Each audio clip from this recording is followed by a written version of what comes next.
I worry about having nice things sometimes. Not because I don't want them, but because I worry that I won't be able to stand living without them. Why is the pain of losing something so much greater and long-lasting than the satisfaction we get from first acquiring a thing?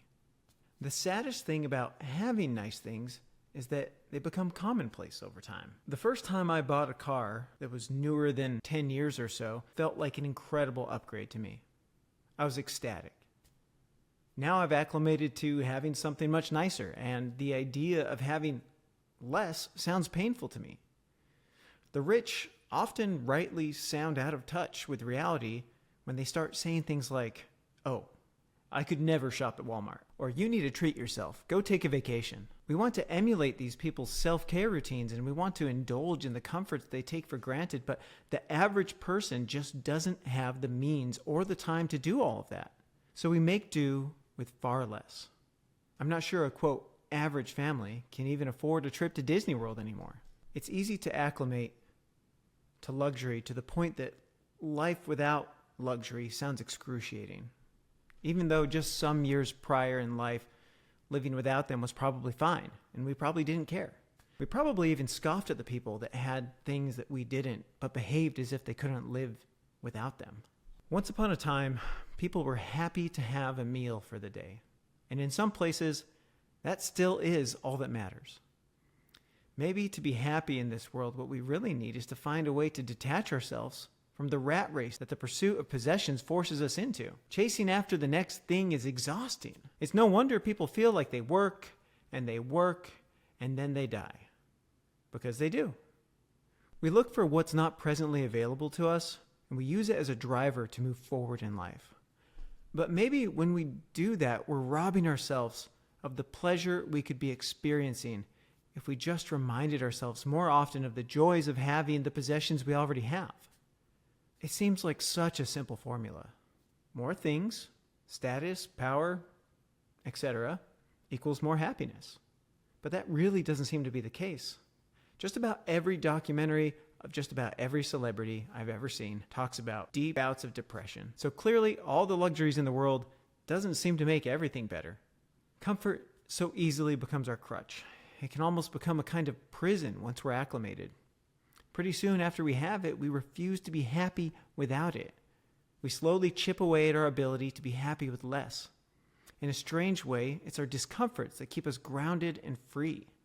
We all seem to want to resist the very notion that hard things can be good for us, but they are. Our discomforts have the capacity to give us perspective and to make us more empathetic to people that have less. I think about what it means to be spoiled, which is what so many of us, rich and poor, have become. I think anyways. It seems to me to mean we've lost perspective. A perfect example of a spoiled person is the person that takes from life not with gratitude, but with a sense of entitlement. A spoiled person is the person that insists them having more is because they think they deserve it. But who really deserves a thing anyway? What truly makes a person deserving of anything? Does being smarter, richer, or more beautiful entitle you to more? Is that truly what makes us deserving?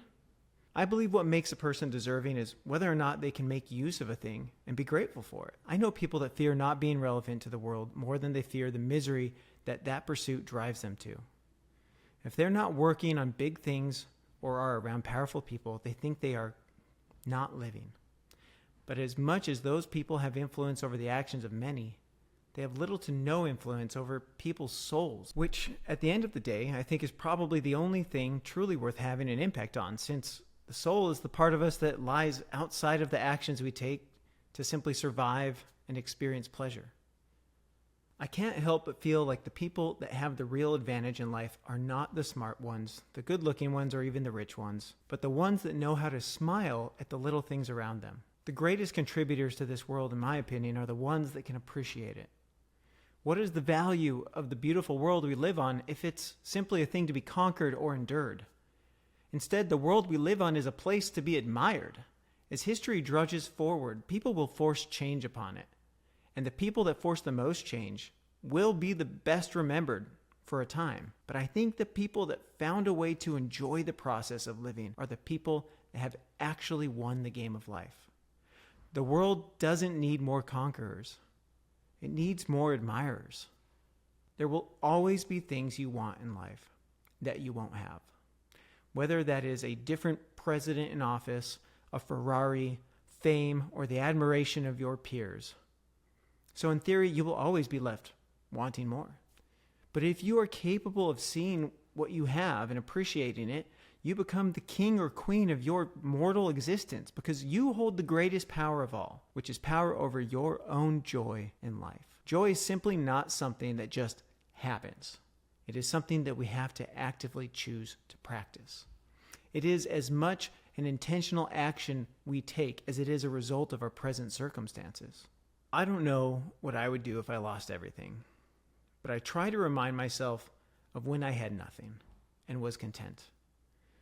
Loss of any sort is always going to hurt, but I hope we have it in us to remember that we can and have been happy with less. If we could never live without our luxuries, are we truly worthy of having them? The secret to life seems to be less about acquiring new things, but more about learning to smile even when we don't have them.